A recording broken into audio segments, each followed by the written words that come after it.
그러니까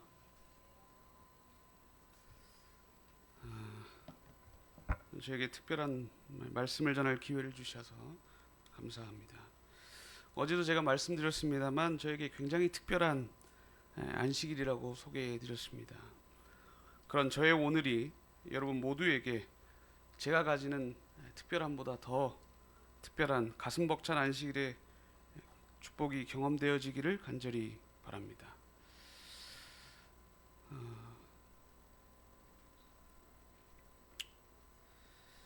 왜 특별한 안식일인가? 제가 여기 광주에 와서 설교할 수 있는 것도 특별하지만 오늘 제가 믿는 예수께서 특별하시기 때문입니다.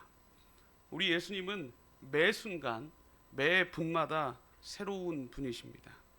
저는 예수님을 생각할 때마다 그분은 정말 날마다 저에게 새로운 사랑의 감정들을, 느낌들을 주시기 위하여 그토록 노력하신다라는 생각들을 가집니다. 왜냐하면 어제 만난 예수님과 오늘 만난 예수는 또 다르기 때문입니다.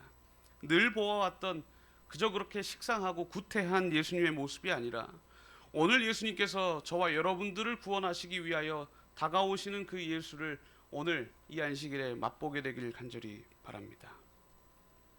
예수가 특별하기에 매일이 새로운 예수 덕분에 오늘 저와 여러분들이 특별해야 합니다. 그런 그리스도를 믿는 여러분들이시여 저와 여러분들의 삶은 정말 참으로 매력적인 사람들이 되어야 합니다. 왜요? 왜 그럴까요? 예수님께서 매력적이신 분이시기 때문입니다. 오늘 저와 여러분들이 매력적인 사람이 될 수 없다면 오늘 우리가 믿는 예수가 매력적인 분이 될 수 있을까요? 없습니다. 그리스도인은 답답하고 조금 맹한 사람이란 인상을 심어주어서는 안 됩니다. 늘 만나면 하던 그 소리, 듣던 소리 또 한다? 그렇게 되면 될까요? 안 될까요? 안 됩니다. 결혼 생활에 있어서도 남편과 아내가 행복하게 오래 지내려면요 매일 새롭게 더 사랑스러워져야만 가능합니다. 분명히 결혼식장 들어갈 때는 멋있고 예뻤던 아내와 남편이요 더 이상 예쁘지 않고 멋있지 않다면 행복할 수 있을까요? 그럴 수 없습니다. 늘 새로운 면들이 보여야 돼요. 어제 코 안 골다가 오늘 코 고는 새로운 면 말고요. 어제 재밌었던 개그를 오늘 또 하는 그 개그 말고요. 어제는 안 했고 오늘은 더 사랑스럽고 더 즐겁고 유쾌한 모습들이 보여져야만 합니다. 그래야 우리의 생활이 행복할 수 있습니다. 그런 면에서 예수 그리스도는 참으로 신비하신 분이십니다. 알면 알수록 더 궁금하신 분이거든요. 여러분 성경을 보실 때마다 어떠십니까? 성경에 보셨던 그 말씀이 어제 보고 오늘 보고 똑같으신가요? 그러면 위험합니다. 여러분 창세기 1장 1절을 읽으실 때요 그냥 그 창세기 1장 1절 하나님께서 태초에 하나님께서 천지를 창조하셨다는 그 문구가 어제 읽었던 문구와 오늘 읽으셨던 문구가 똑같다면 다시 생각해 봐야 돼요. 여러분 창세기를 모세가 썼는데요 기록했는데요 모세가 왜 태초에 하나님이 천지를 창조하셨느냐를 성경 제일 앞부분에다 집어넣었는가? 당시의 시대는 애굽은요 많은 다신교 국가였습니다. 신이 많아요. 그리고 그 신들 중에는 누가 세상을 창조했는지에 대한 언급이 없어요. 그런 사고관에서 이스라엘 백성들이 400년을 살았어요. 그래서 그가 기록문을 남기면서 뭐라고 한 거예요? 이 땅을 누가 만드셨다고요? 그저 그런 신, 파리의 신, 개구리의 신, 매의 신, 태양의 신, 여러 다스리는 많은 신들 중에 하나가 아니라 우리가 믿는 하나님은 태초를 창조를 하신 분이라고. 성경을 읽을 때마다 여러분들이 가지는 그 의문이 예수께서 신비롭고 궁금하고 알고 싶고 매력적인 그분으로 다가가게 되길 간절히 바랍니다. 만일 여러분들이 매일 새롭지 않다면요 여러분 하늘은 결코 새로울 수 없습니다. 영원히 살게 될 그 하늘 어떻게 영원이라는 시간을 상상하겠습니까? 그러나 재밌고 즐겁고 행복해야 한다면 그곳은 날마다 새로운 것이 있지 않겠습니까? 그러므로 하늘은 참으로 날마다 새로운 것이 될 것입니다. 그리고 그 증거로요 성경을 주셨습니다. 성경 오늘 제가 조금 연관을 가지고 들고 온 성경은 사복음서입니다. 성경에 복음서가 몇 개 있죠? 저 방금 힌트를 드렸는데요. 예? 네, 4개가 있어요. 오늘은 답변을 좀 하시네요. 식사를 하셨습니다. 그렇죠? 근데 생각해 보셨습니까? 사실 아시는 것처럼요. 사복음서의 대부분의 이야기들이 중복됩니까? 중복되지 않습니까? 중복되지요. 근데요. 성경은 왜 4권이나 만들어 놨을까요? 마태 한 명이면 족하고, 혹은 마태가 좀 부족해서 마가까지 붙여 놓으면 그걸로 족하고, 성경에 3이라는 숫자가 완전수니까 마가도 부족하면 누구까지만 해도 돼요. 예? 누가까지만 해도 충분한데, 성경에 4라고 하는 숫자가 별로 좋은 숫자로 등장하진 않아요. 그런데요, 그럼에도 불구하고요, 누구까지 붙였어요? 요한까지 붙입니다. 여러분, 왜 4권일까요? 저는 4권인 이유가요, 예수님의 다양한 측면들을 계속 설명하기에 적합하다는 것이죠. 모든 것이 그분 안에서 통일되지만 결코 획일적이지 않습니다. 무슨 말인가? 마태, 마가, 누가, 요한이 기록한 똑같은 동일한 이야기여도요, 그들이 이야기하고 보여주고자 하는 예수 그리스도의 모습은 다 달랐다라고 하는 거예요. 우리가 하나님을 사랑하게 되는 동기도 사람마다 다르지요. 우리가 각자가 하나님을 만나는 방법도 같습니까? 다릅니까? 달라요. 성경기자 마태, 마가, 누가, 요한이 예수님을 관찰한 면들이 중복되는 사실이었지만, 그러나 그들 나름대로 예수를 경험한 내용은 같았다는 거예요? 달랐다는 거예요? 달랐다라고 하는 것입니다. 예수 그리스도는 날마다 새로우신 분입니다. 그분 주위에 있으면 날마다 새로운 일들이 벌어집니다. 놀랍고 신기하고 사랑스러운 일들이 그분에게 있어서 날마다 일어났어요. 여러분, 한 가지 조금 의문스러운 질문을 좀 드릴게요. 예수님의 제자 12 제자들은요, 3년 반이라고 하는 시간이 짧았을까요? 길었을까요? 성경에 없어요. 예언의 신에도 없습니다. 여러분들 생각 어떠세요? 짧았을까요? 길었을까요? 전 대단히 짧았을 것 같아요. 왜요? 똑같은 일이 벌어져요? 매일 새로운 일이 벌어져요? 예수님 옆에 있으면 매일 새롭고 매일 신기하고 매일 재밌고 매일 흥미로운 거예요. 그러니까 여러분들이 지금 다니시는 교회도 어때야 될까요? 날마다, 매주마다, 매달마다 새롭고 재밌고 즐겁고 행복해야 합니다. 그런 성전교회가 되길 간절히 바랍니다. 여러분들이 드리는 기도, 여러분이 듣는 설교, 여러분들이 하시는 봉사가요, 그분이 드렸던 기도, 그분이 하셨던 설교, 그분의 봉사로 날마다 새로워져야만 합니다. 제자와 군중들에게는 예수님을 만날 때 그런 기대와 그런 감격과 그런 놀라움이 있었다라고 성경 사복음서가 설명하고 있는 것입니다. 오늘 저는 여러분께 그 새로운 역사의 한 단편을 소개해 드릴까 합니다. 먼저 하나님의 말씀, 신약성경 누가복음 7장 11절로 15절에 있는 말씀입니다. 시간이 없기 때문에 제가 읽겠습니다. 눈과 마음으로 따라 읽어주시면 감사하겠습니다. 그 후에 예수께서 나인이라는 성으로 가실새 제자와 허다한 무리가 동행하더니 성문 가까이에 오실 때에 사람들이 한 죽은 자를 메고 나오니 이는 그 어미의 독자요 어미는 과부라. 그 성에 많은 사람도 그와 함께 나오거늘 주께서 과부를 보시고 불쌍히 여기사 울지 말라 하시고 가까이 오사 그 관에 손을 대시니 맨 자들이 서는지라. 예수께서 가라사대 청년아 내가 내게 말하노니 일어나라 하시매 죽었던 자가 일어앉고 말도 하거늘 예수께서 그를 어미에게 주신대. 아멘. 성경 누가복음 7장 11절에는요 이렇게 기록하고 있습니다. 예수께서 어디로 가셨어요? 나인이라고 하는 성으로 가실새. 이 나인이라고 하는 성이요, 여러분 특별할까요? 독특할까요? 재밌을까요? 즐거울까요? 그런 정보가 성경에 나올까요? 안 나올까요? 하나도 나오지 않습니다. 근데요, 이 나인이라는 성이 굉장히 특별합니다. 왜 특별하냐면요, 성경에 딱 한 번 나왔어요. 어디 나왔을까요? 여러분께 어제도 제가 말씀드렸지만 너무 쉬운 문제는 답을 안 하세요. 누가복음 7장 11절에 나왔잖아요. 그러니까 나인이라고 하는 성읍이 딱 한 번 등장하는데 누가복음 7장 11절에만 등장해요. 그리고 성경 어디에도 등장하지 않습니다. 여러분, 이 지명이 성경에 기록되었다는 것만으로 특별하겠죠. 그런데 여러분, 성경을 읽으시면 어때요? 예수께서 나인이라고 하는 성읍으로 가실세 하고 예수님과 같이 가버려요. 그 성읍에 머물러서 그 성읍이 왜 특별한가를 고민해야 됩니다. 그래야 성경이 재밌어져요. 그 예수께서 왜 가셨을까를 연구하셔야 됩니다. 성경에 유일하게 딱 한 번 기록된 이 나인이라고 하는 성읍이 딱 한 번 지명에 등장하는 그 장소에 예수께서 가셨다라고 하는 것으로부터 우리의 질문은 출발해야 합니다. 왜 가셨을까?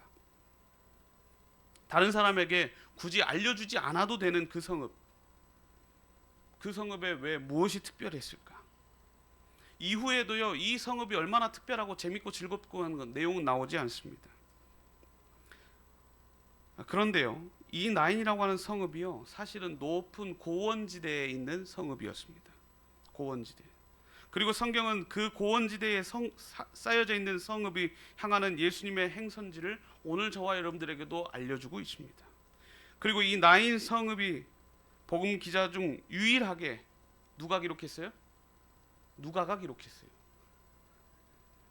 그 중에 누가복음의 기록물이 예수님은 인자 사람의 아들이심을 밝혀주는데, 예수님께서 무엇보다도 사람의 아픔과 고통에 집중하는 누가의 기자의 안목을 가지고 누가가 기록했어요. 그러니까 여러분, 나인이라고 하는 성, 여기까지 힌트를 드렸으니까요, 나인이라고 하는 성에 무엇이 있을까요? 사람에 대한 것이 있는 거예요. 사람에 대한 것. 그렇죠? 그러니까 사람과 관련된 무언가가 있다라고 하는 거예요. 그것 때문에 예수님께서 어디를 가셨다는 거예요? 나인 성읍에 가셨다는 것입니다. 오늘 누가복음 7장 11절에 슬픔에 잠긴, 다른 무엇보다도요, 누굴 잃었습니까? 지금 과부가 독자를 잃어요. 독자.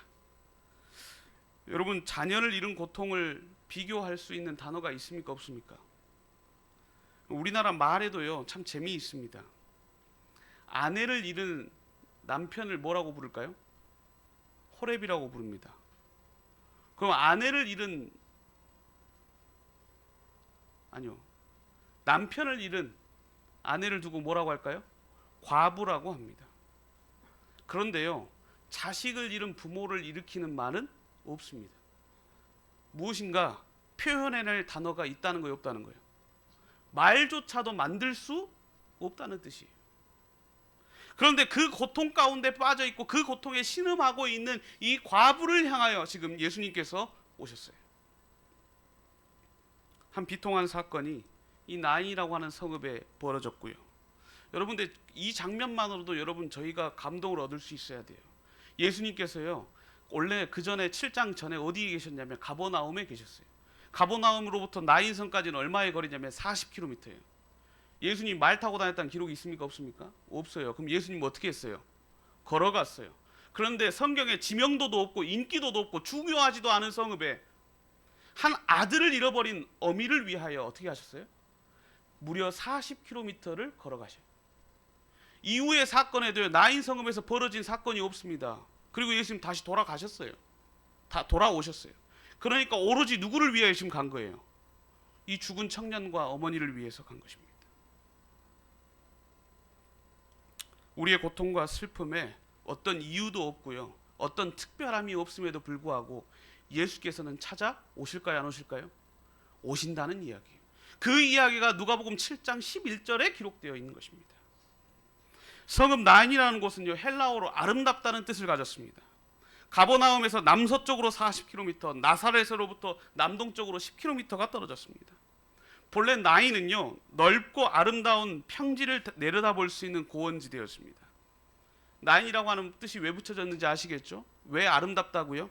넓은 드넓은 평야가 아름답게 펼쳐져 있어서 전경이 좋고 경치가 좋아서, 그 성읍은 쉽게 말해 뭐예요? 명당자리예요. 뷰가 좋아요. 그래서 비쌀까요, 안 비쌀까요? 땅값이 비쌌을 수도 있어요. 저 몰라겠어요.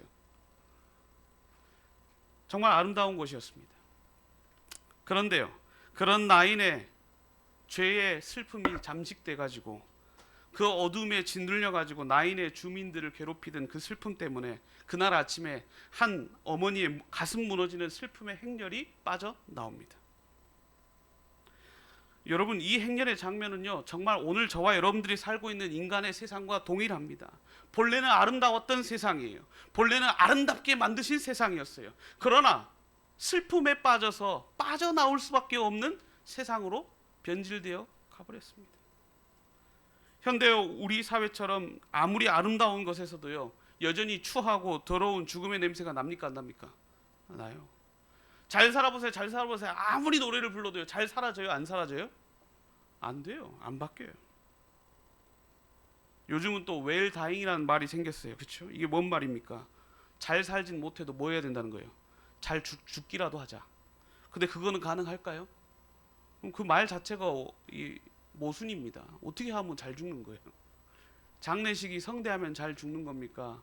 아니면 장례를 잘 준비해 놓고 순서가 잘 정연하게 진행이 되면 잘 죽는 겁니까? 성경에서 소개한 나인성의 의미와는 달리 그토록 아름다운 성읍 나인에 아름답지 못한 소식이 전해지고 독자를 잃은 어머니의 슬픔, 절규가 상가의 담을 넘어 온 동네에 메아리 칠 때 그 울음을 멀리서 마음으로 듣고 찾아오신 분이 계셨어요. 누구셨죠? 예수님이십니다. 그런데 여러분, 여기에 굉장히 특이한 장면이 나옵니다. 예수님을 통상 저와 여러분들이 이미 알고 있으니까 예수님을요, 누구 뭐이신 예수라고 그래요? 왕이신 예수님이라고 그러죠.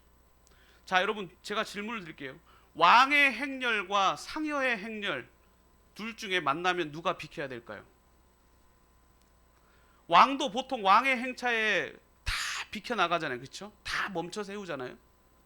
그런데 고대 근동 사회에서요, 절대로 멈추지 않는 행렬이 있었는 두 가지가 있었는데 왕의 행렬과 상여의 행렬이에요. 죽은 자의 행렬이에요. 죽은 자를 누구도 멈추지 않는다는 거예요. 제가 한 번은 미국에 있을 때요, 제가 갔던 곳의 사진은 아닙니다만 굉장히 특이한 장면을 한 가지 친구들이랑 여행하던 중에 봤습니다. 굉장히 시골 백인 마을이었는데요, 그 마을에 여행하다가 기름이 떨어져가지고 저희가 어떻게 하다가 들렸어요. 그런데 주유를 하고 빠져나오려고 하는데 앞에 차들이, 그 마을이 굉장히 작아요. 아마도 뭐 한 1,500가구가 안 사는 아주 소규모의 마을인데 그 마을에 차가 밀렸어요. 차가 밀리기도 힘든 그 소 마을에 차가 밀린 거예요. 그래서 저희가 차가 빠지질 않는 거예요. 왜 빠지지 않는가? 그런데 앞에서 갑자기 앞에 가던 저희 앞차가 멈춰서더니 어떤 한 신사가 내리는 거예요. 그러더니 내려서 차 문을 열어놓고 갑자기 앞을 향해서 묵념을 해요. 뭔 일인가? 그래서 저희 중에 미국에 살던 친구도 있고 태어난 친구도 있고 해서 뭐냐 했더니 자기도 모른대요. 그래서 우리도 다 내려봤습니다. 도무지 뭔 일일까? 신학생들 6명이 다 내려가지고 왜 멈췄을까? 그리고 한참을 있다가 이제 차가 출발하려길래 목회자들 후보생들이었기 때문에 다 궁금증이 많아요. 영어를 잘하는 친구에게 앞에 가서 물어봐라, 왜 멈췄는지. 그랬더니 지금 보여지는 장면 때문에 멈춘 거예요. 이 마을은 전통적으로 내려오는 전통이 있는데 죽은 사람의 행렬이 지나가면, 운구해 가면 모든 사람들이 멈춰서 먼저 가는 이에 대하여 배웅을 한다는 거예요. 굉장히 인상적이었습니다. 세상을 먼저 떠난 이에 대한 그 마을의 전통, 배려로 산 사람들이, 더 살 수 있는 사람들이 잠시 멈추어 주는 거라. 성경 나인성의 운구해 오는 장면도 알고 보면 정말 기가 막힌 장면이에요. 왕의 행렬과 상가의 행렬이 마주합니다. 그런데 시대의 소망 318페이지에 이렇게 이야기합니다. 가버나움에서 80리 이상 떨어진 넓고 아름다운 에스들론 평지를 내려다볼 수 있는 고원에 나인이라 하는 동네가 있었다. 예수께서 이번에는 이곳으로 발걸음을 옮기셨다. 군중들이 그분의 발자취를 따랐다. 산간 촌락의 성문 쪽으로 뻗은 바위가 많은 길을 그분은 따라서 올라간 무리는 즐겁고 기대에 찬 일행들이었다. 두 가지의 대조되는 장면입니다. 예수님을 따라서 그 고원으로 올라가는 행렬은 즐거워요, 슬퍼요? 즐겁다 그랬어요, 슬프다 그랬어요? 즐거워요. 기대에 차 있어요. 왜 그랬을까요? 누구와 함께 있었기 때문에. 예수 그리스도와 함께 있었기 때문에 그분을 따라서 들어가는 행렬은 즐겁고 기대에 차 있었어요. 그럼 반대로 상가가 나옵니다. 저 장면은 기대에 찬 장면일까요? 슬픔에 잠식돼 가지고 희망이 없고 소망이 없이 그냥 우울한 장면일까요? 우울해요. 왜 우울하죠? 그곳에 누가 안 계셔요? 그곳에 누가 안 계셔요? 그런데요, 만나버렸어요. 그렇죠? 올라가는 기대에 찬 일행과 예수가 있는 일행과 예수가 없이 슬픔과 우울함에 잠식되어 있는 일행이 마주합니다. 한쪽의 행렬은 성의 슬픔으로 내려가는 길이었고 한쪽의 행렬은 성을 기쁨으로 올라갔습니다. 그리고 마침내 만났고요. 예수님은 그 독자를 잃은 어머니에게 울지 말라. 너에게 아직 희망이 있다. 왜 희망이 있었어요? 누굴 만났어요 지금? 지금 이 여인이 이 아들을 잃은 어머니가 누굴 만났어요? 소망이 없고 희망이 없고 우울하고 슬픔이 있고 가득하고 재미가 없어요. 그런데 예수님께서 등장하셔서 아니다, 울지 말라, 다시 일어나라. 너의 삶은 여기서 멈출 것이 아니다. 다시 올라가자. 어떤 무리와 함께요? 시대소망 318페이지 어떤 무리와 함께 올라갔을까요? 기쁨과 즐거움에 가득 찬 무리로 다시 올라가는 것이죠. 예수님이 청년의 관에 손을 대시자 행렬이 멈추었습니다. 왕의 행차가 상가의 행차를 결과적으로 멈추게 한 거예요. 그러나 대개 왕이 상여를 멈추게 하였더라도 대부분의 상가는 어떻게 되냐면, 모습은 어떻게 되냐면 왕이 한쪽으로 비켜가게 하고 지나가요. 패싱해요. 그런데 예수님은요, 단순히 세상의 그런 왕 중에 한 분이 아니셨어요. 그렇기 때문에 그분의 행차에서 내리셔서 멈추셔서 관에다가 손을 얹고 말씀하십니다. 아들아, 일어나라. 그러니까 성경에 뭐라고 기록되어 있죠? 일어나 앉고 뭣도 하고요? 말도 하고.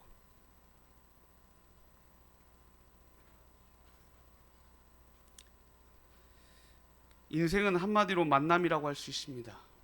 부모와 자식 간의 만남, 형제들의 만남, 친구의 만남, 스승과 제자의 만남, 직장 선후배의 만남, 동료와의 만남, 배우자의 만남, 삶을 바꿔주는 만남에 대한 책들도 있습니다. 세상에서 가장 좋은 만남, 그 만남은 바로 예수님을 만나는 만남이어야만 합니다. 나인성의 과부 역시 예수님을 만나서 그녀의 불행이 뭘로 바뀌었어요? 행복으로 바뀌었습니다. 우리가 주목하여 볼 단어는 예수께서 그곳에 가셨다는 것입니다. 그 어느 누가 그날 그 여인의 고통과 비통한 마음을 위로할 수 있었겠습니까? 그날 예수님의 발걸음이 나인으로 향하지만 않았더라면 그 여인은 세상을 잃은 슬픔을 계속 평생 가지고 살았어야만 했습니다. 사랑하는 성도들이시여, 여러분의 아픔이 있는 곳에 예수가 있게 되길 간절히 바랍니다. 여러분의 즐거움이 사라진 그곳에 예수께서 계시게 되길 간절히 바랍니다. 여러분의 희망이 없는 그곳에 바로 예수 그리스도를 구주로 모시게 되길 간절히 바랍니다. 어떠한 고통과 어떠한 슬픔이 가득한 곳이라도 그분이 그곳에 계시기만 하면 어떻게 될까요? 해결되는 것이죠. 썩어져 문드러져가는 시체라 할지라도 그분이 계시면 그곳에서부터 일으켜 세우셨습니다. 그리고 그분은 약속하십니다. 내가 계속 내내 너희와 항상 함께 하리라. 독자를 잃은 과부, 그녀에게도 젊은 시절이 있었습니다. 남자를 만나 사랑하고 결혼하여 아들을 낳고 인생의 가장 달콤한 시기를 보내며 행복한 앞날을 꿈꾸던 시절이 있었을 겁니다. 그런데 성경은 그녀가 이미 남편을 잃었고 극심한 시련과 가난과 과부로서의 혹독한 삶을 살아왔습니다. 그래도 그녀에게는 한 가닥 희망이 있었는데 아들이 있다라고 하는 것이죠. 성경에서 아들이 가지는 의미는 희망이에요. 그런데 그 의미가 어떻게 된 거예요? 오늘 죽어버린 것입니다. 당시에 아들을 잃으면요, 아들이 가졌던 재산도 남편이 가졌던 재산도 다 사라지는 것을 뜻합니다. 상속받을 것이 하나도 없어졌음을 의미합니다. 여러분, 룻기서에 나오미가 왜 아무것도 없이 돌아다니는지 아시겠죠? 남편도 잃었고 누구도 잃었기 때문에, 자녀도 잃었기 때문에 그녀가 돌아왔을 때 있어요 없어요? 아무것도 없는 거예요. 어머니에게 가지고 있지 않은 아직 죽은 남편의 형제에게 빼앗기던 시절이었습니다. 그러니까 아들이 무럭무럭 청년으로 열심히 일구어 나왔어도 더 이상 이제 그것이 내 것이 아닌 것이죠.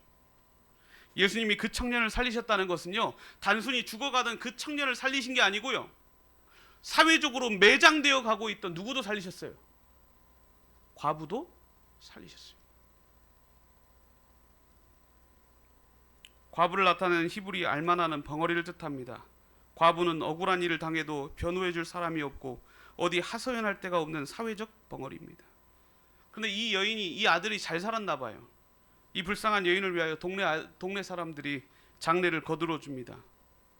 예수님의 무리는 성문 가까이에서 그들과 마주쳤는데 유일한 혈육이자 의지할 기둥이었던 아들의 시신 곁에 아마 어머니 이 여인이 울면서 계속 관을 붙들고 갔는지도 몰라요. 그런데 그 슬픔의 현장에 누가 나타나셨어요? 예수가 나타나셨습니다. 저는 이 만남을 하늘에 하나밖에 없는 아들이셨던 예수님과 하나밖에 남지 않아 희망이 꺾여버린 어머니의 아들 두 독자의 만남이라고 부릅니다. 한 독자는 죽어서 실망을 안겨준 과부의 아들이었고, 다른 한 독자는 하나님의 독생자이신 예수 그리스도이셨습니다. 죽은 독자는 사람들을 무덤이 있는 아래로 이끌고 가고 있는 행렬의 주인이었고, 그러나 한 독자는 사람들을 아름답고 희망과 기대에 찬 기쁨의 행렬로 인도해가는 아들이었다라고 하는 것이죠. 그리고 성경에서 이 두 행렬의 결과는 누가 이겼어요? 한 독자, 세상을 기쁨과 즐거움과 희망으로 바꾸어줄 독자가 다른 독자를 이겨서 쳐내고 없애고 버려버린 것이 아니라 어떻게 해요? 같이 올라가도록 바꾸셨다라고 하는 것이죠. 죽음을 정복하기 위해 세상에 오신 구세주 예수님의 시선이 관 뒤를 뒤따라 슬피 우는 과부에 머물렀습니다. 그리고 누가복음 7장 13절에 주께서 과부를 보셨다라고 기록합니다. 사복음서에 예수께서 보셨다라고 하는 말이 40번 등장합니다. 근데 예수님은요, 인생의 고통을 안고 씨름하는 모든 사람들을 그렇게 그토록 보셨습니다.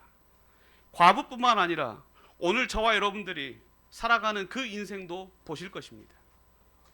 그리고 그 고통과 슬픔, 희망과 절망을 반복해 가면서 겪어가는 우리들의 인생도 예수님께서 독자를 잃은 과부를 보셨던 그 보심으로 인하여 그 같은 시선으로 다시 보아 주실 것입니다. 그리고 말씀하실 것입니다. 울지 말라.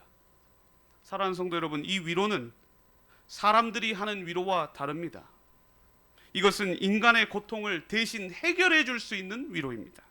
그러니 예수님께서 울지 말라 하신 말씀은 내 눈에서 그 눈물을 씻기겠다라고 약속하신 말씀입니다. 다시 질문을 드립니다.